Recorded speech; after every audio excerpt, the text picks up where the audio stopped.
Okay, so check this out. If you're someone who believes in God, and something like 9 out of 10 people do, then this episode might be a hard one for you. Hearing someone talk about religion as a drug can be annoying if you've never thought about it that way. And as the main point of this episode is to describe how and why so many religious people wind up using their religions to defend awful behavior, it's worth trying to avoid this very thing from causing you to turn this off before you hear too many challenges, which might actually cause you to rethink some of your beliefs.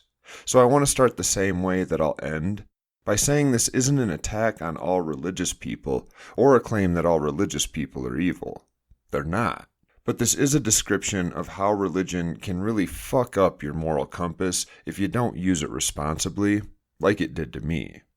You can't help what you believe. A gun to your head can't make you believe in Santa, even though it might incentivize you to lie and say you do believe. But you can recognize the difference between healthy use of a behavior or a drug and addictive, unhealthy use. This episode is just a request to use your religion, like your drugs, responsibly. Enjoy.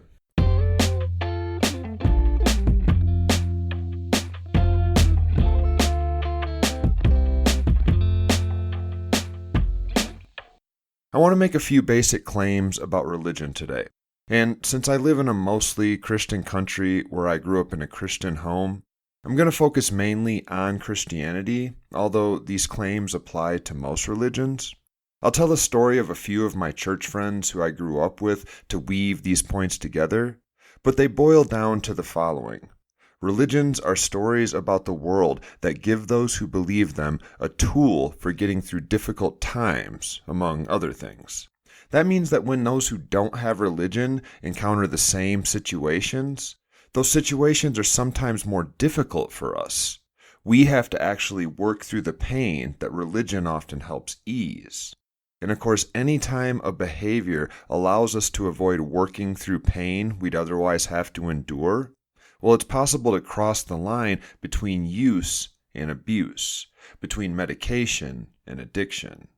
Now, I realize no two Christians believe the same thing, and that the Bible is not a good guide as to what most Christians believe.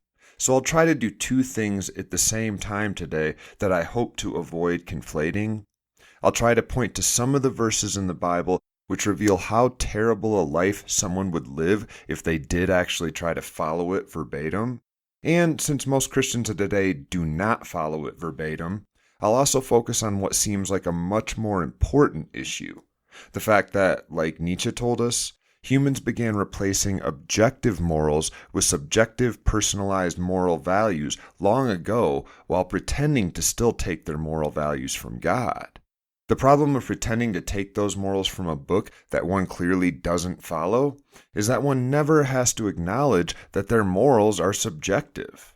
Instead, those people can go on believing that they're practicing universal morals, even as they discard those biblical laws that they don't like.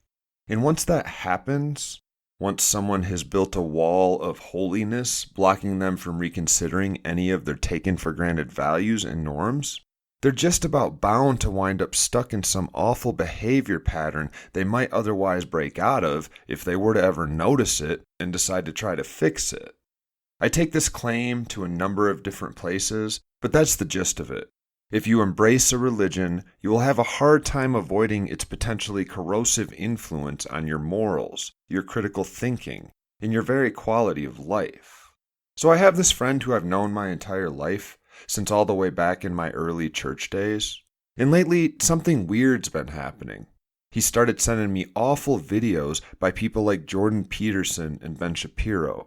Videos packed with things like so-called lessons about why heterosexual marriage is the only way one can escape their hedonistic life and truly be happy.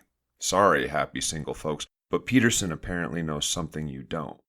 Others are deep dives into the typical victimhood shit that he and I were both taught in church growing up. That whenever someone accuses you of making a mistake, rather than look very closely at yourself to see if you've done what all humans do, made a mistake, you can instead just find some other reason that they're picking on you.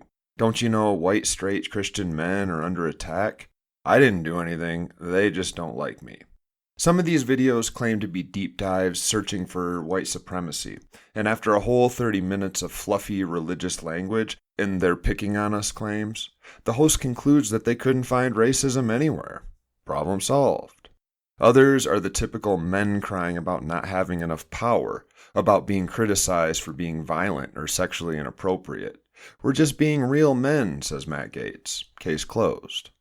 Others are instructions for gay people to stay in their place, in the closet. Or they explain in the emptiest language I've ever heard why something they call the trans agenda is poisoning our children. My friend isn't married and doesn't have kids, by the way. And how godless atheists, people like the guy he's sending these videos to, that we're out to destroy Christianity. Why, I don't know. And that we've already largely accomplished the task. Woe is me, Christians are under attack. Sound familiar? Jon Stewart once said something like, I dream of a day when Christians can wear religious emblems like crosses and clothing in public, when they can carry their Bibles, pray in public, raise their kids to believe, go to church without being arrested.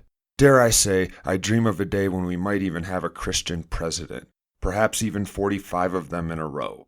If you're a Christian in the United States, this culture is currently designed to make you comfortable and keep you safe in almost every situation. It's not your fault, but it is your reality. And as Freud would remind us, if he were still alive, whenever one finds themselves in a group that receives some undeserved privilege at the expense of others, the natural reaction is to project, to flip the story and claim not only are you not privileged, but you're being attacked. Oh my. And of course, almost all of the videos my friend has sent have had this theme running through them. We Christians are being attacked, smeared, persecuted. They just hate us because we're so holy. Now, to be honest, so far, no problem. I actually don't mind friends on the other side of the political or religious aisle sending me media that provokes good faith discussion. I, too, happen to be one of those damn humans who are always making mistakes. And just like every other human, I only have two choices as to how to manage those mistakes. I can either figure out a way to ignore them so I can pretend I'm always right, like it seems my friend has been doing lately, or I can figure out a way to recognize those mistakes and fix them as soon as possible. Now, surprise, I lean hard into the second option. In fact, all my friends, including this one, have heard me invite them dozens of times to point out any inconsistencies in my values or my behavior if they ever notice them. I ask them to point out my mistakes so I can fix them. And same with you, listener. If you ever hear me say something that seems to contradict my values or claims I've made in the past, or something that's just plain wrong, email me. This is called accountability. How else would I ever spot my mistakes, considering I'm one of those humans? But here's the problem. My friend sends these videos to me, and then he ghosts me. He'll send like 2 or 3 of them with commentary, like, this is a great description of what's going on in America, with a clip of Ben Shapiro yelling at LGBTQ college students. And when I reply with something like, cool, but before I watch, what's this about? Or, what's one of the main takeaways of this video? The radio just goes silent. Sometimes I'll watch the video or listen to the podcast anyway, and then, of course, I've got even more I want to talk about, but my friend is also just too fragile to talk about it. Well, that is, unless I loved what he sent, and then he's ready to chat it up. But I realized on the 3rd or 4th time this happened during the last 6 months that this is actually a pretty common strategy. It's exactly how I was trained to deal with challenges to my beliefs as a child. That's probably why it bugged me so much. And today, an entire industry of huckster millionaires has sprung up to sell humans who make mistakes products they can use to convince themselves that they didn't make a mistake. Did you get fired for saying something inappropriate to that woman in accounting? No need for deep reflection. Just get on YouTube and search why feminism is evil. Bring your popcorn. The roots of this toxic behavior in my life go back to one of the most overused and misused Bible verses. If a Bible verse can be misused, that's for another day. 1 Peter 4:14.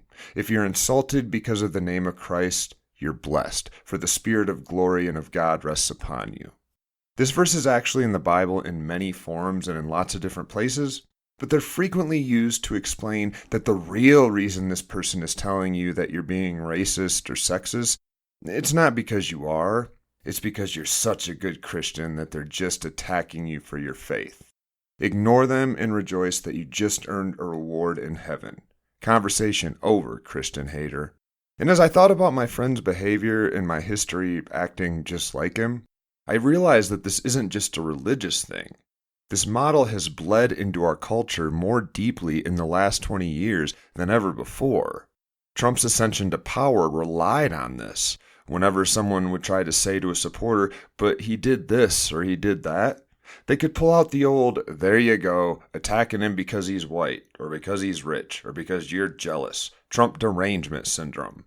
When he made comments about Mexicans who come to the United States being drug dealers, rapists, and criminals, and when he said he could shoot somebody in the middle of the street and not lose a supporter, same story.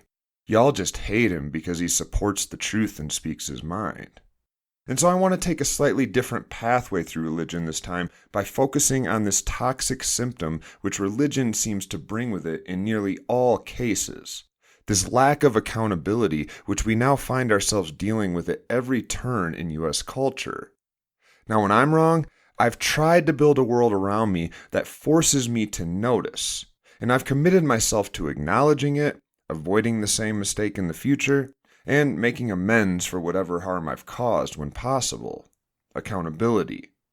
On the other hand, as a religious person when I made a mistake, and like I said, I seldom did as a religious person, but when I did, I could just say a silent, quick prayer to God and get all the forgiveness I needed. No accountability necessary, no rethinking necessary. You're good. You apologize to someone who is not in any way impacted by the thing you apologized for. This is, of course, one of the most immoral pieces of religion, especially Christianity. This idea of redemption without responsibility encourages people to avoid true accountability in favor of silent, empty introspection via prayer. I mean, why fix the damage you did when you can just ask God to forgive you?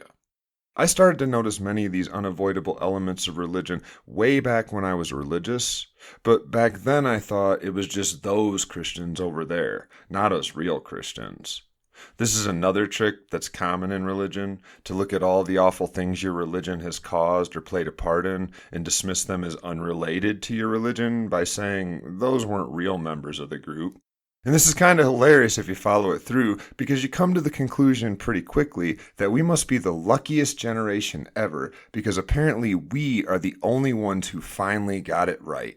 I mean, all those slaveholders using Christianity to defend slavery, those inquisitioners, the witch burners, those pre-Christian societies, those colonizers, all of them were immoral assholes who clearly got it wrong by using cherry-picked verses to avoid double-checking their math. Boo on them. But us, we got it right, so yay. And we've arrived at another incredible piece of religion that really explains why it's so popular, why talking to a religious person often ends up in them blowing up or running away at the simplest challenges or questions. Religion allows you to skip all the work of maturing spiritually by avoiding deep thoughts about the origin of the universe, the evolution of life, the loss wrought by death, the temptation of fantasy, the heartbreak of disease, the confusion of stories that don't line up with reality, and sometimes even with other stories in the Bible, like Jesus dying on different days in different books of the Bible, his different post-resurrection stories following those different deaths, stuff like that. Not only do you not have to think about those difficult topics if you're religious, but I actually don't meet very many Christian people who even know about those issues because they usually don't bother to read their holy books. And when they do, it's not with any sort of critical eye. When I ask them about verses in Jeremiah that clearly forbid Christmas trees, I've met just one Christian in my entire life who actually even tries to follow those commands.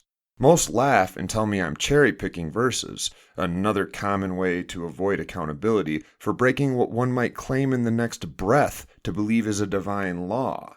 Of course, just a few chapters back, you'll find all sorts of other awful commandments from God, like requirements to kill gay people, to kill people who follow other gods, to kill your kid if he rebels, to kill innocent animals because God loves the smell of their burning flesh. This is why, like Bertrand Russell said, so many people who are Christians were raised Christian. It's a lot harder to convince somebody of this sort of stuff later in life, after they've already thought deeply about some of these issues, and when they might actually want to read the book before committing. But if you can get into a kid's mind early enough and convince them that they need not ever reconsider or think critically about anything on this special list of things over here, you can create 65-year-olds who have never thought about the important things in life. And if someone like me asks them to explain something they claim to have a good explanation for, well, at 65, they'll probably freak out and avoid the question, avoid even thinking about the question. And here I have to talk about a few of my other friends' recent claims about life, death, eternity, the Bible. Whenever I do pin one of them down with a question about, say, hell, and when they do happen to have actually read about that topic in their holy book, they still ignore what the book says and instead offer their own thoughts. Like, I'll say, "Hey, Uncle B, I've noticed you never witnessed to me." Never. But I've also noticed that you claim to believe that if I die tomorrow, I'll spend eternity in torture and fire for the simple sin of not understanding, for not believing, for being too stupid to figure out the truth. If that's really what you believe, then why aren't you always trying to talk to me about it? I mean, maybe you'll offer me that thing I need to finally understand. Now, of course, Uncle B inevitably responds with a word salad of, "Hell's probably not real, and I'll have to ask Jesus about that when I die, and I'm pretty sure he'll let you in anyway. And by the way, I'm also pretty sure you'll come back to Jesus on your own soon enough. Plus, who can know the mysteries of the Lord?" In other words, they haven't thought about it, and they don't intend to. And it's the same with morals. I'll ask them if they enjoy bacon or lobster, and they usually say, "Oh yeah." I ask them about commands to not eat these unclean foods, and they say, "Well, those are Old Testament scriptures, so I haven't really read them, and I don't think we really have to follow them anymore." Then I ask about homosexuality, and they often use verses in the same chapters of the Bible to say, "Well, I don't like that God commands it, but he says it's a sin, so it's a sin." It doesn't take much poking to realize they're just making their own morals. If it feels icky to me, it's a sin. If it feels good to me, then it's not. And then they're cherry-picking verses from the Bible to use as a handy excuse to back them up, even though the book seldom aligns with what they actually say they believe. Nietzsche was right. God is dead, he remains dead, and we have killed him. How shall we comfort ourselves, the murderer of murderers? What was holiest and mightiest of all that the world has yet owned has bled to death under our knives. Who will wipe this blood off us? What water is there for us to clean ourselves? What festival of atonement? What sacred games shall we have to invent? Is not the greatness of this deed too great for us? Must we ourselves not become gods simply to appear worthy of it? That's a quote. I can't write that beautifully. He wasn't saying that some literal god died. He was saying that humans stopped following his rules a long time ago, and they replaced them with their own subjective personal morals. This is why everyone has their own list of right and wrong that differs from yours. But we also never admitted to stopping following God, because if we did admit that, if my Uncle B does say, "Oh, well, the Bible says you're going to hell, but I don't feel like that can be true, so I better go find a better story," well, then Uncle B has a bunch of damn work to do all of a sudden.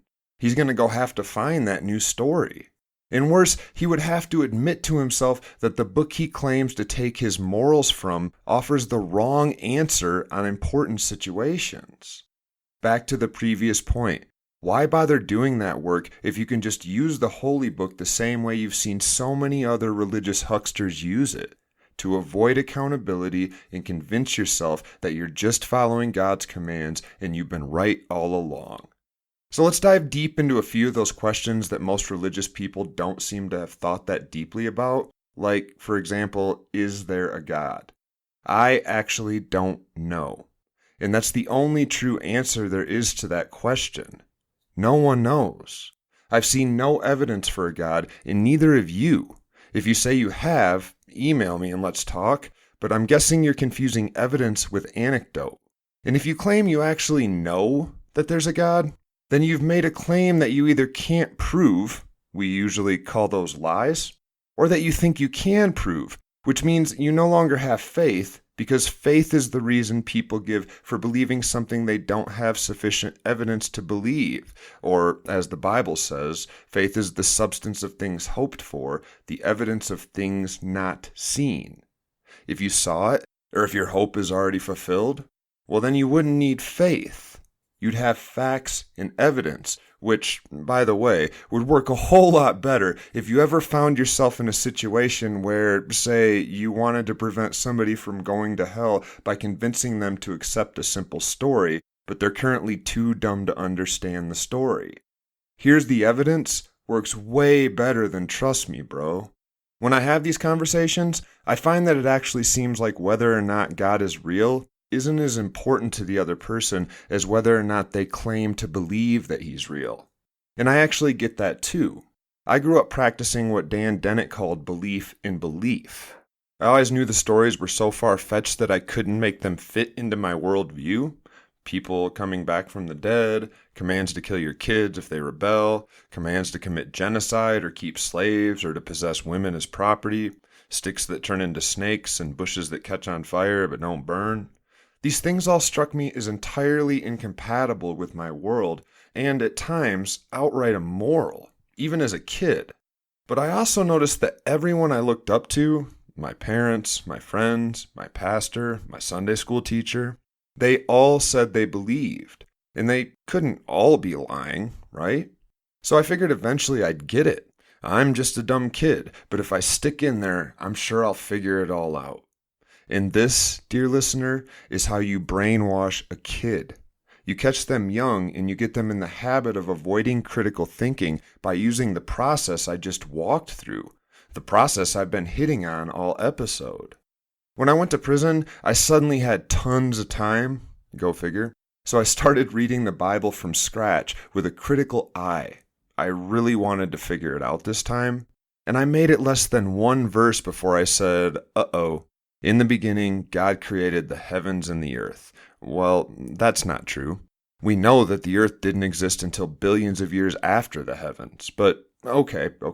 I pushed on, and I tried to ignore this nasty bubbling that was going on in my gut, and then I came to the story of Eve eating the forbidden fruit, the reason we're all cursed to hell, to pain in childbirth, to working shitty jobs for our money, and I said to myself, wait, self, that tree she just ate from is called the tree of the knowledge of good and evil, which suggests that before she ate from it, she and Adam didn't know what good and evil was. So God tells two people who don't know right from wrong to avoid a behavior on threat of being punished for doing evil, even though he created them to not know what evil was, and then he punished them with eternal torture, along with their kids and their kids and their kids and for all eternity, for the original mistake which they couldn't have known was a sin? What the hell? And it got worse, because buried on the surface of that story is the world's first lie, according to the Bible, and it's told by God. When commanding Eve and Adam not to eat the forbidden fruit, God told them that if they did eat it, they would surely die, quote, that same day. But when he came back and caught them, he kicked them out of the garden, and they lived long lives after that, supposedly populating the entire planet through inbreeding with their kids. Yikes. That is, until God was disappointed a few thousand years later by his mistake of making humans in the first place. That's what the Bible says. So he decided to drown everyone on earth, every adult, every teen, every baby, every animal, except for 8 humans and a pair of animals from every species. And then those 8 humans and 2 dogs repopulated the entire earth through inbreeding yet again. That is, after they spent a year on a rudderless, motorless boat with just one window and no source of fresh water. And I'm still in Genesis at this point, the first book of the Bible. But at some point, the whole thing just fell down like a house of wet cards. I didn't believe any of this shit because I didn't even understand it. And at some point, I'd also stopped believing in belief. I actually don't think my friend or most of the other people I know who claim to believe in Christianity actually believe in it either. I think that they instead spend a tremendous amount of time and effort avoiding thinking about it so that they can continue to say they believe it. They believe in belief. But you can't believe something that you haven't bothered to learn enough about to explain. You can't believe in hell if you can't comprehend how hell would work. You can't believe that Eve was evil if you also believe evil didn't yet exist.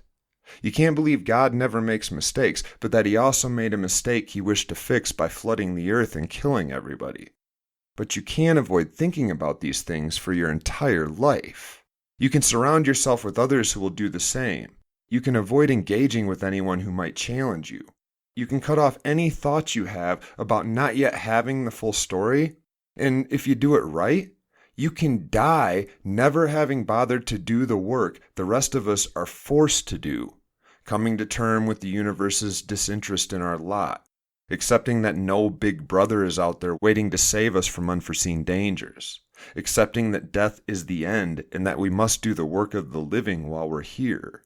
Instead, we wind up applying this thought-stopping process to everything. We don't learn about science or history or politics because our model works there as well. Why challenge your political beliefs when you don't challenge your religious beliefs, and your religious beliefs inform your political beliefs? Better to just ignore those thoughts and go ride go-karts. Yay! But what about Jesus, some of you might be saying? Although I doubt you've listened this long if you're religious, because by now you probably would have started thinking critically about some of this stuff. Maybe Jesus has such a beautiful story that it redeems all of that Old Testament, keep slaves, drown babies in a worldwide flood, kill your rebellious kids, rape children stuff. And here, again, I have to side with Bertrand Russell, who gave Jesus his dues for preaching some good things, while also pointing out his shitty behavior on multiple fronts, like his invention of and fixation on eternal hell as punishment for the sin of not believing in him, or like driving all of a herder's goats off a cliff for no good reason, or like preaching tribalism of the highest sort in his repeated statements that he didn't come for the Gentiles, or, maybe worst of all, in his clear belief that he would be back to set up some kind of earthly kingdom shortly after his death, before many of the people listening to him died. Because of that belief, he repeatedly told people to forget about their families, make no thought of the morrow, just drop everything and follow me. Advice that certainly didn't make anyone's quality of life better in the long run. Now, he had some good properties too, of course, preaching generosity, critical reflection on some taken for granted norms like punishment for adultery, empathy, turning the other cheek. But so did Socrates. And Socrates never suggested eternal torture as punishment for sins committed during one's life. Sins that often one doesn't even know are sins because they've never read the Bible or heard a judgmental Christian explain why they shouldn't eat shellfish or wear mixed fabric clothing. So why am I not a Christian anymore? Because it incentivizes those who practice it to avoid accountability on certain issues, to deceive themselves and others, and often to outright lie about things like the reason for holidays or their reasons for believing. It encourages us to avoid the difficult task of self-improvement and accountability. It encourages us to give gratitude to God instead of those who help us, and to pat ourselves on the back for already having the right answer before we've done any of the real work of learning our place in the universe. And maybe worst, it encourages us to defend our bigotry against all sorts of groups of people, and to spend our time and energy praying for petty favors while ignoring the pain of those around us. As Sam Harris once said, good people will always do good things, and bad people will always do bad things. But to get a good person to do a bad thing, that takes religion. Religion warps your morals and allows you to be self-centered, morally subjective, and unaccountable for the harms you cause. So if you're using a religion of any sort to make sense of your world, take this as an invitation to just be responsible with it. You can't choose what you believe, but given all the nasty commands you have to dig through to get to the good stuff in the Bible, and given all the inaccuracies, contradictions, and awful behavior repeatedly rationalized and even commanded, there's sections, for example, on how to properly beat your slaves in the Bible. If you're going to use this as a guide for your life, you better be really fucking careful that you're not using it in a way that allows you to be a dick. I never got to the religious trauma part, but this has already gone too long, and maybe this is a great intro to some of that content, so stay tuned. It's probably not hard at this point to imagine that growing up in a world like the one I've described here could really warp a child into a narcissistic, ignorant jerk, which I was. I'll dig into that in some upcoming shows, but for now, love yourselves and the recovering ex-religious people in your life. I'm Ben Boyce.